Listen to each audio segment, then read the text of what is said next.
Alors on commence par une photographie d'un cœur tel que celui que vous avez pu voir en classe il y a quelque temps. Donc le cœur, je vous rappelle, est un muscle creux, c'est-à-dire qu'il est constitué de cavités que nous pourrons voir ensuite en ouvrant le cœur, et il est relié à des vaisseaux sanguins qui sont de deux types. Donc vous avez des vaisseaux sanguins qu'on appelle les veines. Vous en avez ici, vous en avez là. Les veines ont comme particularité le fait de faire circuler le sang depuis les organes vers le cœur. Et à l'inverse, vous avez un autre type de vaisseau sanguin qu'on appelle les artères.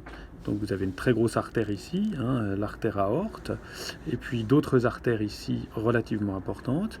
Les artères font circuler le sang en sens inverse de celui des veines, c'est-à-dire que le sang dans les artères circule depuis le cœur vers les organes. Donc je reprends, les veines permettent la circulation du sang des organes vers le cœur et les artères du cœur vers les organes.